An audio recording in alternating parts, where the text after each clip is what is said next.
Hello મિત્રો, જય શ્રી કૃષ્ણ, જય દ્વારકાધીશ. કેમ છો બધા? મજામાં ને? આજના નવા વિડીયોમાં તમારું હાર્દિક સ્વાગત છે.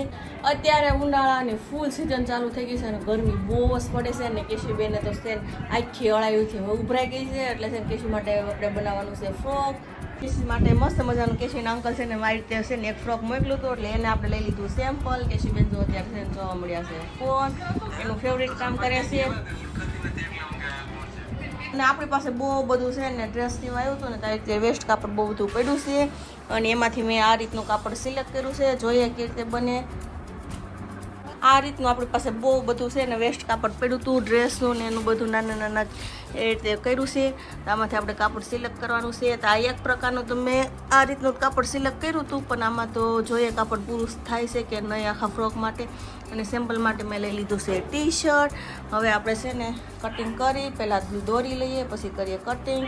અને થઈ ગયો છે જમવાનો ટાઈમ પણ. અત્યારે વાગી ગયા છે 12:05.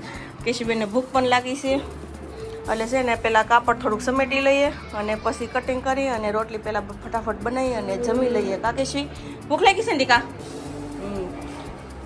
કાપડ સિલેક્ટ કરતા હતા ને ત્યાં જો મસ્ત મજાના કેળા આવી ગયા, કાચા કેળા વેચવાવાળા ભાઈ તો લઈ લીધા કાચા કેળા. અને અત્યારે ખાવા માટે તાજા એવા પાકા કેળા. એટલે અત્યારે તો જમવાનો ટાઈમ થઈ ગયો પણ અત્યારે મૂકી દઈએ એટલે રોંઢે ખાવાની મજા આવી છે. આ રીતનું કાપડ સમેટતા હતા ને જો કોથીમાં બધું કાપડ છે ને સમેટી લીધું છે. આ રીતની એક સાડી નીકળી ને તો એમાં જોઈએ આપણે કંઈક કામની વસ્તુ હોય ને તો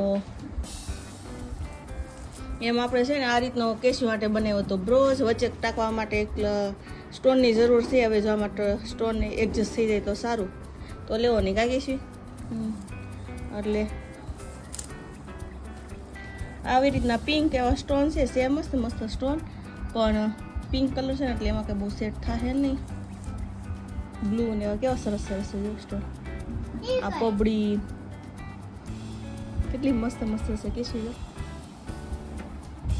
આપણે આ વેસ્ટમાંથી બેસ્ટ બનાવવાનું છે એટલે આમાં કંઈ આપણે થોડો કંઈ ખર્ચો કરવાનો થતો છે નહીં.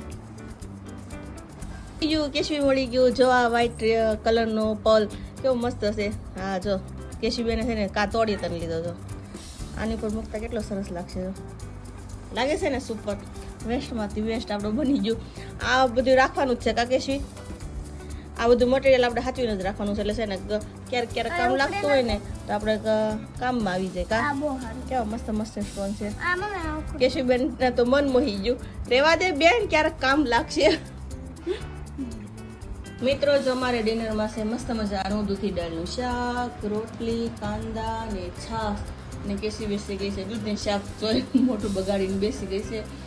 જમવાનું તો કાંઈ ઈચ્છા થતી નથી કાંઈ કેશી, કેમ કે આગળ છે ને સાંજનો બનાવેલો રસ બેન ખાતા હતા ને અત્યારે છે ને કાંદો લઈ ખાવા મળે છે. હા આપણે ચોળીને ખાવાનું છે એટલે દૂધી દાળનું શાક હોય ને એટલે ચોળીને ખાવાનું ઓર મજા આવે. એટલે ફટાફટ ચોળી લઈએ અને ખાઈ લઈએ. કરી લઈએ લંચ. ચાલો લંચ કરવા આપણા બેને લાગી ગયું તીખું. મિત્રો અત્યારે વાગી હશે રોંઢાના 4 અને કેશુ બેને મસ્ત મજાનું ચા દૂધ પી અને ફ્રેશ થઈ અને બેસી ગયા છે બહાર. જો અત્યારે બહાર છે ને જે વેકેશનમાં બધા છે ને સ્કૂલના ને એના પેમ્પલેટ દેવા આવે ને તો બેન છે ને પેમ્પલેટની રાહ જોઈને બેઠા છે ક્યારે બધા પેમ્પલેટ દેવા આવે ને ક્યારે હું બધાને ઘરેથી પેમ્પલેટ વીણી અને થપ્પો મારી દઉં. અને મેં આવી રીતે કર્યું છે કેશુના ફ્રોકનું કટ. ત્રિપણના ગળાનું એવી રીતે કરી દીધું સ્કર્ટિંગ. નીચે મૂકવા માટે ઝૂલની કરી દીધી સ્લીરું અને નીચેનો ઘેર માટે લઈ લીધું છે મસ્ત મજાનું ફ્લાવરવાળું ફેબ્રિક. હવે જોઈએ આખું ફ્રોક રેડી થઈ અને કેશુમાં ઉપર કેવું સરસ લાગે છે. જોઈએ જો ગોલાવાળા ભાઈ આવ્યા શેરીમાં તો બેને છે ને જબરદસ્તીથી પર એને જો ગોલો લેવો રહે. કેવો મસ્ત મજાનો ગોલો આવી ગયો છે અમારા હાથમાં. કેશુબેન ખાવા મળશે આગળ ગોલાનો ટેસ્ટ કરો કેશુ. પેલા ચેરી ખાઈ લો કાકીશી. ચેરી હાટું થઈને જ ગોલો લે. ચાલો ફટાફટ ખાઈ લે ગોલો કાકેશી. મિત્રો આ રીતનું અમારું કેશુ માટેનું મસ્ત મજાનું ફ્રોક થઈ ગયું છે રેડી. તમને કેવું લાગ્યું કમેન્ટ કરીને જરૂર કહેજો. આજ પડતા જ અમારી થઈ ગઈ રસોડામાં એન્ટ્રી. આજે અમારે ડિનરમાં છે જો મસ્ત મજાની અડદની દાળ મૂકી દીધી છે બાફવા અને એવું હતું દહીં આખી તપેલી ભરી એટલે અત્યારે બની નાખવાની છે છાશ. એટલે પાણીમાં નાખી દીધો બરફ ઓગાળવા માટે એકદમ ઠંડુ થઈ જાય કેમ કે અને ફટાફટ બનાવી નાખીએ છાશ. ઉતાર નાખીએ માખણ. વિરલને ખાવું એટલે કાવી અને વિરલ પણ આવી ગયા ઓફિસેથી ઘરે. ફટાફટ રસોઈ બની નાખીએ. મિત્રો જમી તો લીધું પણ છે ને જેમાં પછી તો આખું પ્લેટફોર્મ ગંદુ ભરાઈ ગયું છે અને આ છાશ તો અમારે આખું તપેલું ભરાઈ ગયું છે હવે એને મૂકી દઈએ ફ્રીજમાં અને આ ફટાફટ ઘરનું કામ પતાવી દઈએ ખાધેલું બધું ઓગાળે તો નાખવું જ પડે ને